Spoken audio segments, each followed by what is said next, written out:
Hey everyone, welcome back to Corporate Decoder, the place where we unravel the secrets hidden in plain sight within corporate filings. Today we're diving into a report from a company that is all about new beginnings, or maybe more accurately, fertility. Prepare yourselves, because we're about to decode what exactly INVO Fertility Incorporated is telling us this time. Before we jump in, if you love getting straight to the point of what these huge corporate documents actually mean, hit that subscribe button, and if you like chatting about these companies and getting exclusive insights, come join our Discord. Link is in the description below. Alright, so what we have here is a Form 8. Think of an 8K as a special report that companies have to file when something really significant happens. Something that investors need to know about right away. It's like their way of saying, hey, pay attention, big news is here. This particular filing is from INVO Fertility Incorporated, a company that seems pretty focused on fertility treatments.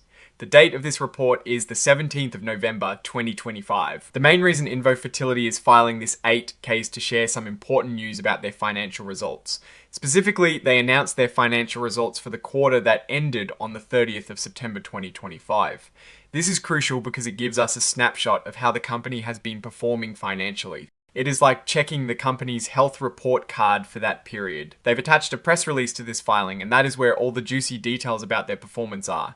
Now, the filing also makes a point of saying that this information isn't considered officially filed in the same way that other parts of SES reports are, which means they might have a little more flexibility in how they present it, but the core information is still vital for understanding their business. It is worth noting that INVO Fertility Incorporated's common stock is traded on the Nasdaq stock market LLC under the ticker symbol IVF. This is how everyday investors can buy and sell shares of the company.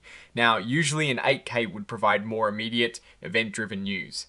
However, this one is specifically tied to their quarterly financial results, and when it comes to a company's financials, that is where the real story is often told.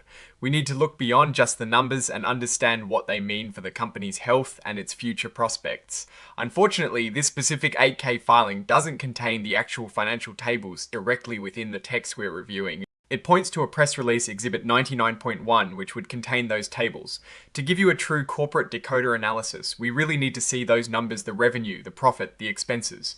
Without them, we're looking at the announcement of the report card, but not the report card itself. However, based on the nature of these filings, what we can infer is that INVO Fertility is sharing its performance for the recently concluded quarter. Companies typically use these announcements to highlight positive achievements, perhaps an increase in revenue, or to explain any dips in performance. We would be looking for key metrics like revenue growth, profitability, or losses, and any significant changes in their expenses or assets. For instance, if the press release announced strong revenue growth, we'd want to know if that was driven by more patients using their services, or perhaps by increasing prices. If they reported a loss, we'd want to understand if it was due to heavy investment in new technologies, or perhaps increased competition. Think about it like this. If INVO Fertility is in the business of helping people conceive, a strong financial quarter might mean they are successfully helping more families. A weaker quarter, however, could point to challenges in the market, perhaps fewer people seeking fertility treatments, or increased costs associated with providing those services. The filing also mentions emerging growth company with a checkbox next to it.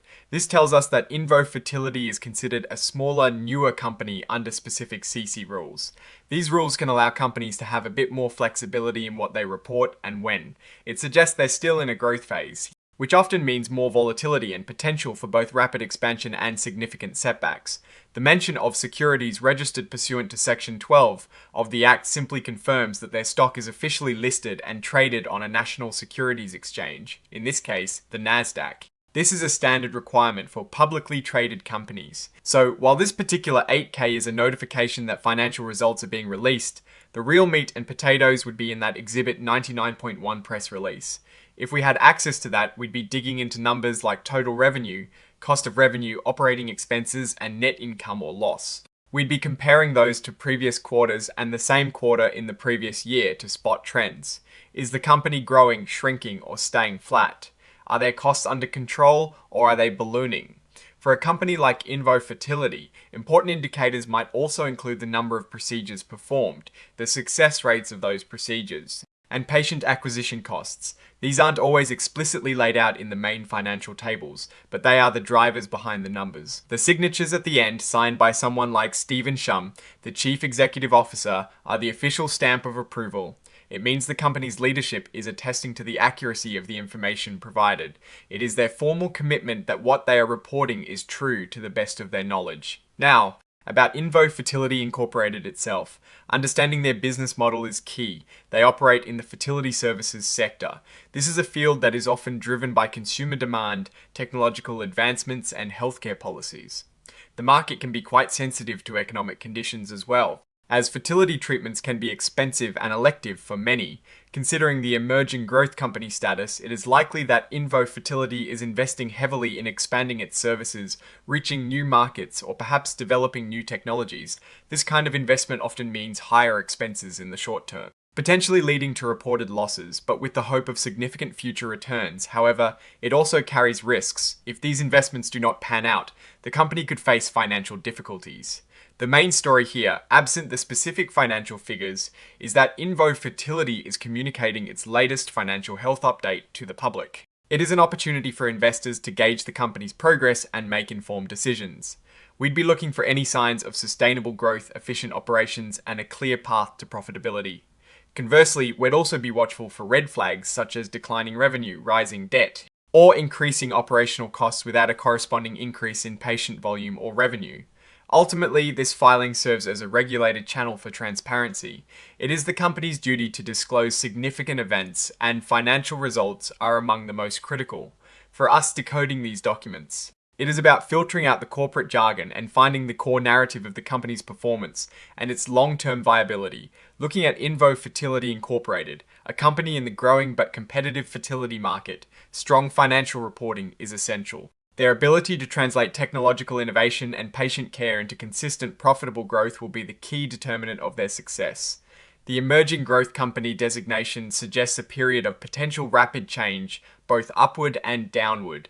Investors should be watchful for how effectively they manage their resources and capitalize on market opportunities, while also navigating the inherent risks of a dynamic healthcare sector. Alright, that is our breakdown of INVO Fertility's latest filing. What is your take on these companies that are focused on growth and innovation?